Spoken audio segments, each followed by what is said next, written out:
There are many factions in Warhammer 3 that may not need an entire rework, but would still benefit from getting a little extra attention. Since CA have decided to ignore their pleas, it leaves the door open for mod makers to swoop in and ascend those factions to their rightful place. Today, I have 5 of those mods to bring some new life to factions that sorely need it. Grand Cathay aren't necessarily the worst faction in the game, but I'm of the opinion that they need at least one more mechanic for them to feel whole, particularly for our 2 original lords. Well, with the Nangao workshop, we get something for Miao, and it's based on one of the best mechanics in recent years. It essentially ports over both of Elspeth's mechanics, those being the Imperial Gunnery School and Gardens of War, and adjusts them to work with Cathay. Beyond just a simple reskin, you now have all new effects for pretty much every single unit in the roster. Instead of focusing on just missile troops, everything from infantry to constructs to even air balloons is getting something. I will put a jank warning up front because a lot of the UI for this mod is very wonky, but it's a mod, give them a break. It still mostly functions. The Gunnery School still functions more or less the same as it does for Elspeth, so you earn schematics by getting kills with missile units in combat and can use those to purchase various upgrades. You start off with access to the lower tiers, and as you upgrade the workshop through completing various objectives, you unlock more powerful upgrades. We even have some more powerful versions of existing units and army abilities. I'd love to see the full extent of its power, but I cannot work out how to get to the highest tier, but still, 3 tiers are pretty cool. The Gardens of War have also had some little changes to fit better with Cathay. You can still establish them under any allied or neutral settlement, but you have a whole new choice of 3 buildings to empower your economy, recruitment, or unit stats. It's a very small change, but some nice attention to detail to make the mechanic feel a little more fresh. And low-key, I kinda prefer these buildings to the ones that Elspeth has, so that's pretty rad.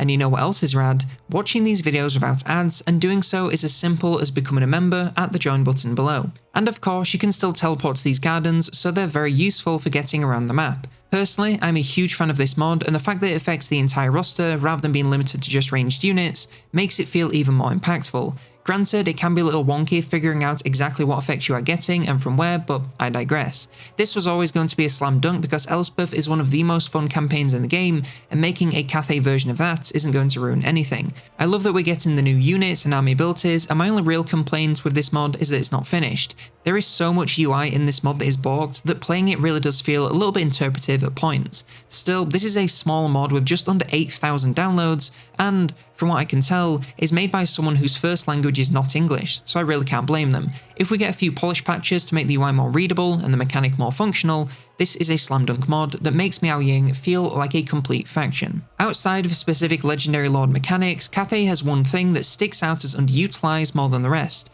The Great Bastion is such a non-mechanic that I bet you totally forgot that it is one. In base game, it's just got that threat meter that fills up as the game goes on, causing regular armies of enemies to throw themselves against your walls. You can slow down these waves, but that really is about the extent of the mechanic. Well, the Great Bastion Expanded mod does what it says in the tin and expands this into a proper mechanic. The settlements themselves are mostly the same with a single new building, but the synergy between regular settlements and the Bastion is all new.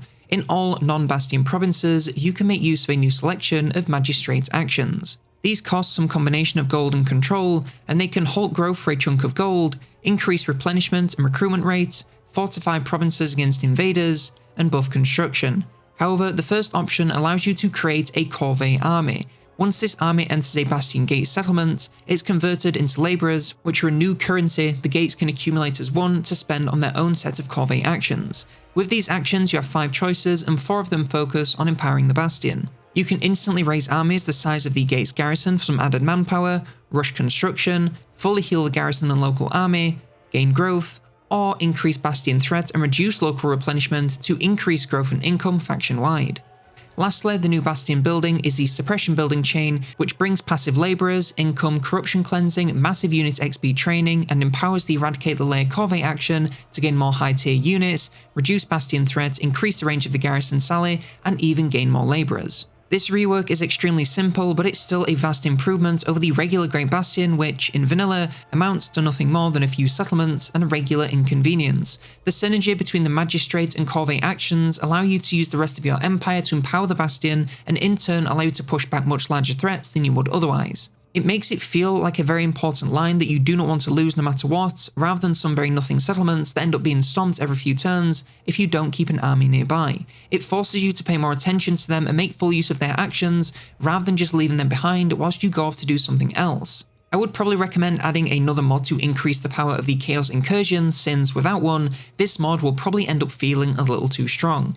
But if you simply want a way to secure your border as Cathay, then this does the job excellently. From one Shadows of Change race to another, and Kislev are probably a little better than Cathay in terms of feeling complete, but they could still use a little touch here and there to really make them whole. This mod pretty much rips the Tower of Tsar mechanic from the Chaos Dwarves and slaps a Kislev coat of paint on it to give them a little extra mechanic. The basic premise is the exact same. 4 tiers, and you have to fill up 2 sections of each tier to unlock the higher ones. The AI can also claim seats, so you'll need to spend your influence wisely to ensure you get the ones you want, or be prepared to save up and make some enemies if you want to steal them away.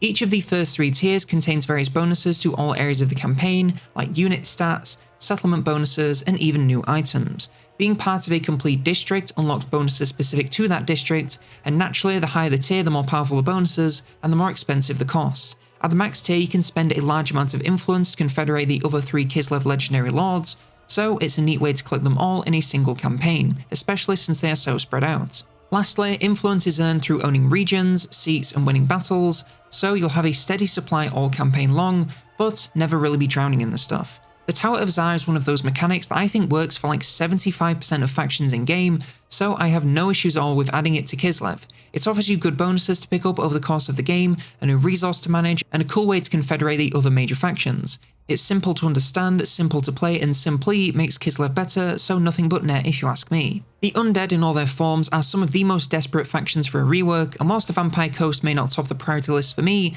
I really do feel like they need a little something. Most of their mechanics boil down to nothing, but perhaps the one with the most potential is the Pirate Coves. However, their implementation in the base game is sorely lacking, leaving them wide open for modders to come in and fix that. We now have a much larger choice of what to build inside of them, along with a discoverability meter to bring them up to date with every other under-settlement. You start out with a core building that offers some very minor bonuses, but sadly it is required to unlock any of the others. You have buildings to spread more coves passively, buildings to help armies, heroes, and even coves stay sneaky, some limited recruitments with minor unit buffs, and the last 2 sections are focused on either being synergistic or parasitic with the host settlement. Parley empowers the host whilst also granting you various buffs to income, research, and more. Plunder is more selfish, granting you more powerful bonuses at the cost of harming the host. Both are a great choice depending on where they are placed, with the added bonus that coves can now be used on friendly or neutral factions no problem.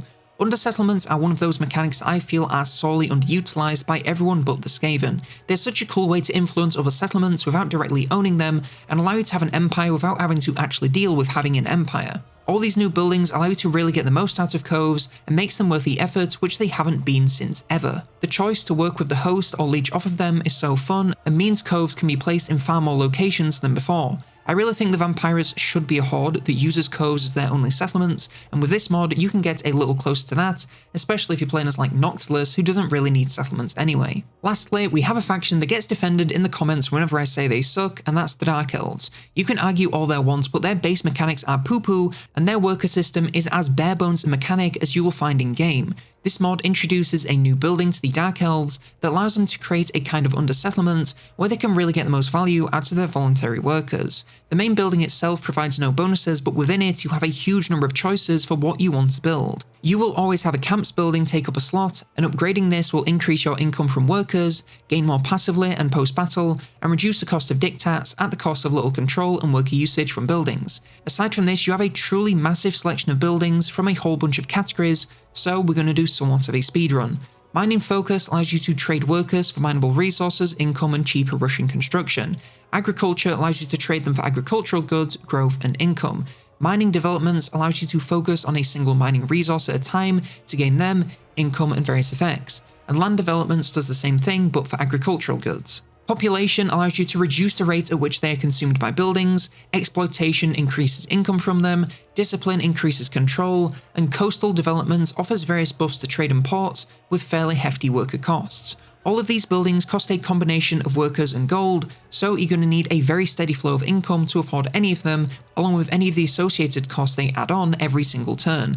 Like I said, for the Vampire Coves, under-settlements are always a hit for me, and using one to build out the workers system is such a genius idea that I'm a little bit upset that I never thought of it. It offers you so many choices of how to use workers to bring all kinds of benefits to your faction outside of just more money. I will say there are potentially too many buildings because it can be a little bit overwhelming, but each one has unique effects, so I'm not complaining too hard. It allows you to interact with workers a lot more and makes securing a regular source of them a lot more important, since consumption rates will be a lot higher. Overall, it makes you pay attention to the mechanic when you might otherwise totally ignore it. And if you want to see some powerful new units for the Vampire counts, then check out this video all about the From the Grave modded roster.